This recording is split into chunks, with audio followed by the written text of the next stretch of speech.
Now let's try to implement something different. Let's say we are having a class where for each object we want to define different number of parameters. Okay, we are having a class, but let's say object of that class, each object of the class is having different number of arguments. Okay, so let me just write down so you can have idea that in a class each object will have different number of attributes.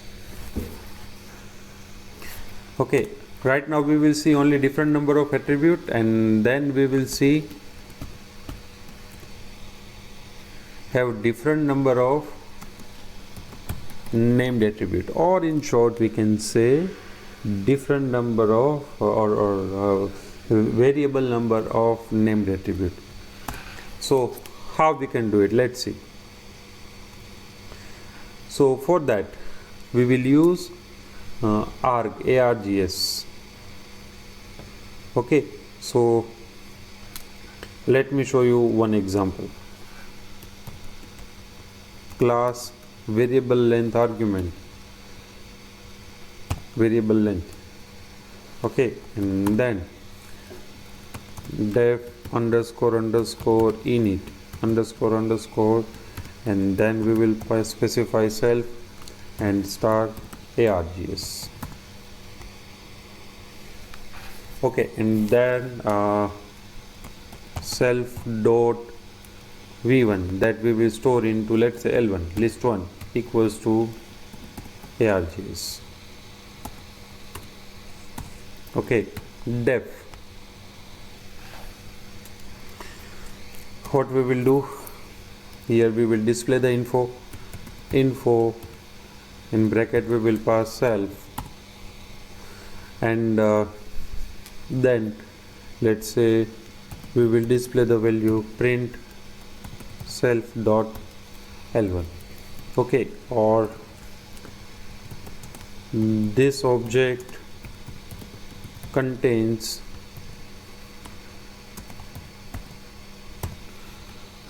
this many number of element.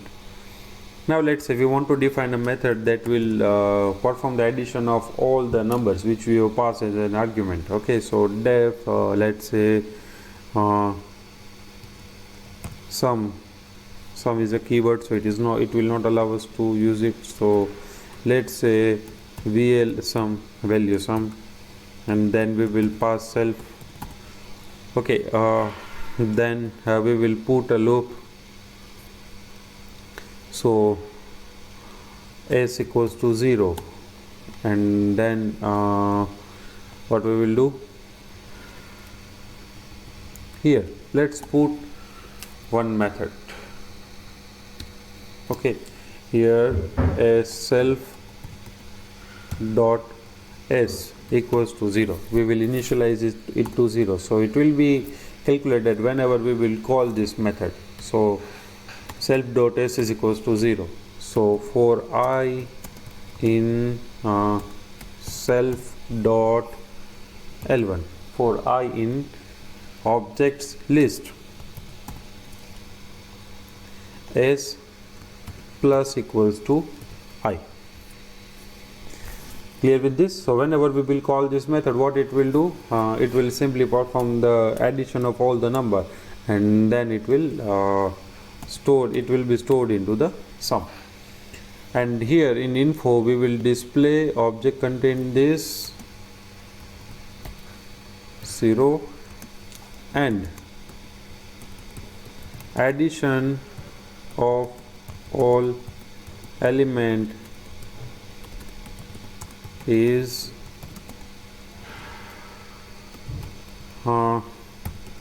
self dot s sum. Okay, so let's see that how we can implement it.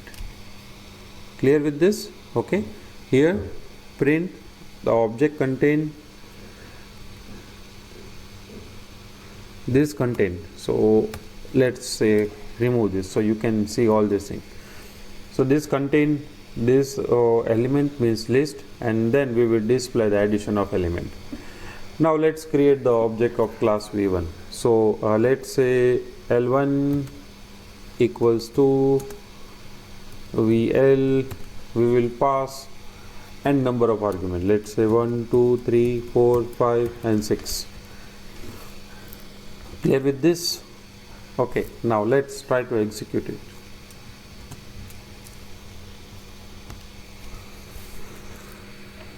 Yes, so L1, okay, here let me remove this and then execute it. L1, we will create the L2, and then we have written this. Yes, here we have not displayed any message, so we have to call the info function L2 dot info, so we can have idea. Yes, so here what we are getting, yes, we are getting 0 and 1 both. Yes, so we forgot to put the format method. Here we have to use format method. Okay, now we are getting correct output. Okay, so this contain 1 2 3 4 5 6 and addition of all element is 0. Why it is 0? Because still we have not we have called this value sum method. Okay, so now let's try to call that method L2 dot value sum, and then again we will display the answer. Yes, yes, local variable s is reference before the assignment. Okay, so here what we have to do, whenever we are using the variable, we have to specify the reference of class itself. Okay, purposefully I have not written this here, so you can have idea that whenever we are trying to access the variable or attribute of a class, we have to use the self. Yes, so here you can see this contain 1 2 3 4 5 6 and addition of all element is 0, and after executing this function this is same, but addition of all element is 21. Here you can see, here I have not specified any number of argument into the or number of attributes into the class. Okay, I have simply specified that it will contain a list. Okay, and then I can pass the n number of arguments.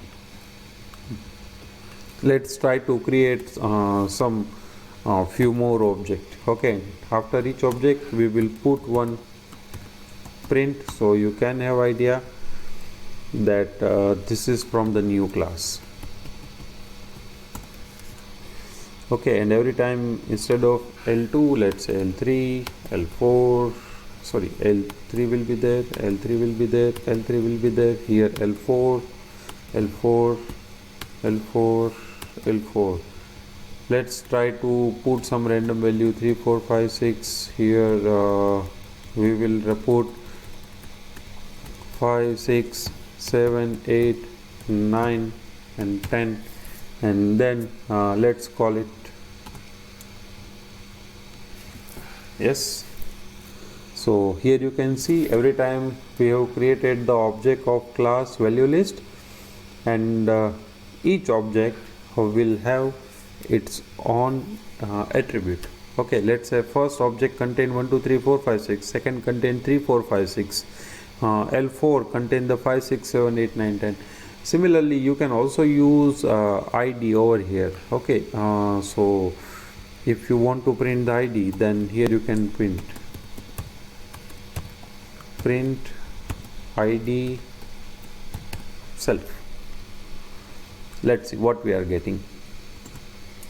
Yes, so this is how you will get the unique identifier of a object. Clear with this?